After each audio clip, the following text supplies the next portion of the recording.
Today we will be discussing what an antivillain is, along with what types of antivillains they are. But first, let's start with a couple of other definitions. That's great. Well, when you come to defining a particular hero, the question, of course, is what is your ontological basis for making such a statement? In other words, what is the reference point that you have in order to say what something is? So, in terms of what is a hero, I would think that a hero would be a person who is altruistic. That is, a person who is selfless, who seeks to do what is morally right. And so he follows the rules, but he also possesses a certain virtuous character. So it's both a disposition as well as an activity.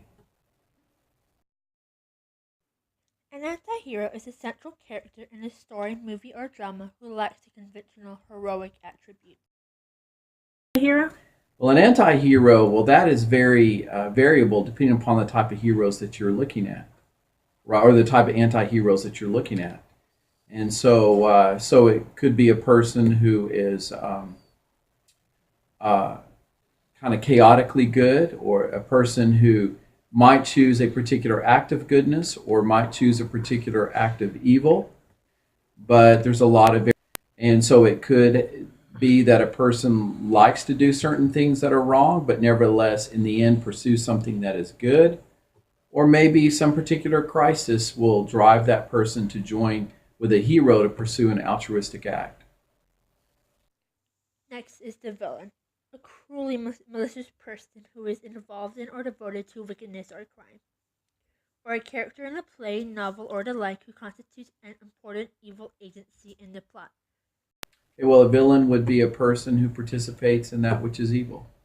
And evil would be defined as the corruption of something good. Villain would have both, not just actions, but once again, it would be also relate to their disposition. Now is the anti-villain. But what is an anti-villain? According to GameSpot, an anti-villain is a villain that's different from the typical villain and does things that could be considered good. Well, well, well. That depends, right? When we say anti-villain, do we mean a person who is a hero? Do we mean a person who is an anti-hero?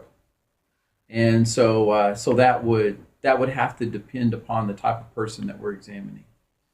And according to the right practice, there are four different types of anti-villains. The noble anti-villain, according to the right practice, knows that he's the bad guy and decides to be evil, although they do have an honor code and refuse to break it. Our example is Jules from Pulp Fiction. Jules is a sarcastic hitman.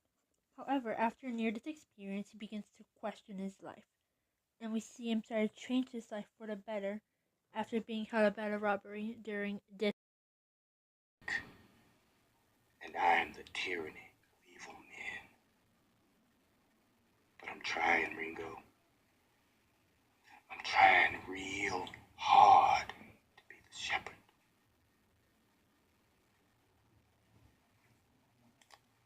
Next is the pity anti-villain. According to the right practice, this character makes you feel sorry for them and you realize that they're a victim of circumstances, not by choice. Our example is Anakin Skywalker from the Star Wars franchise. Through the prequel series, we see his evolution from young Jedi Knight to his forbidden romance with Padme to the devastating death of his mother.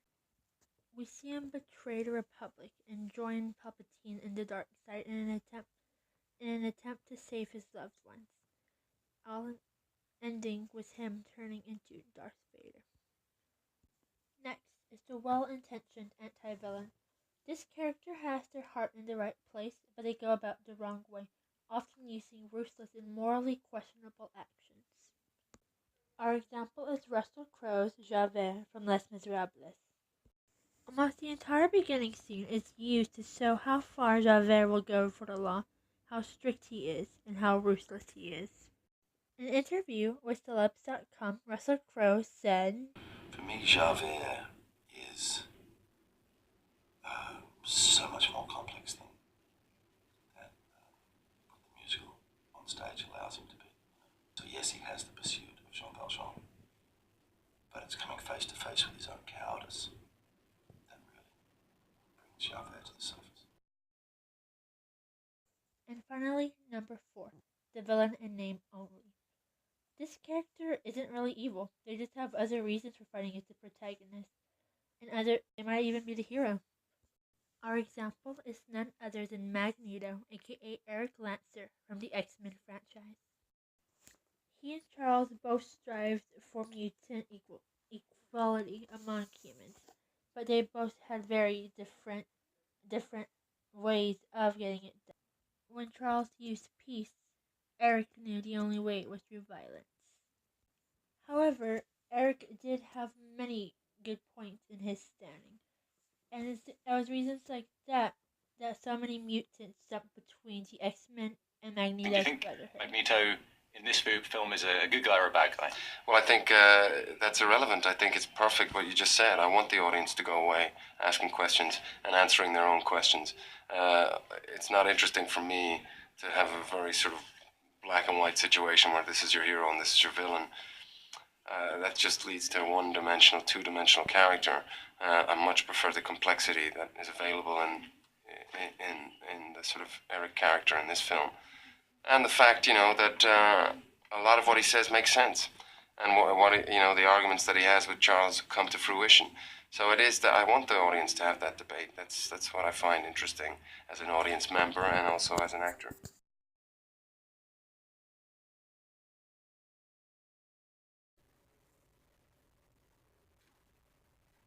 Well, I think that of course, that is implying that heroes have changed over time. And I don't know if that's necessarily the case. Because what you find, at least in my study of heroes, is that they have a moral framework that pursues and follows that which really resonates with the moral law within. So I do not believe necessarily that our idea of heroes has changed.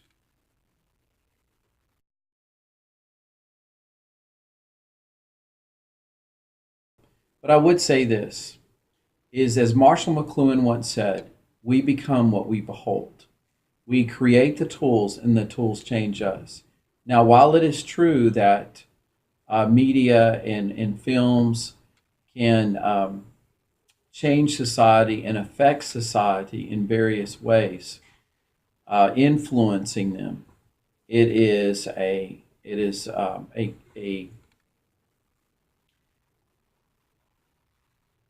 type of change that I don't necessarily think has changed society as a whole. And in a quote by Ted Bundy, one of the most notorious criminals of all time, he says, "Society wants to believe it can identify evil people, or better, harmful people, but it's not practical. There are no stereotypes." And it's true. As we have seen, there are many kinds of villains with many kinds of reasonings. How can we possibly say what is good and what is evil? Look around the room. Can you tell me who's the psycho, who's the sane, who's the hero, and who's the villain?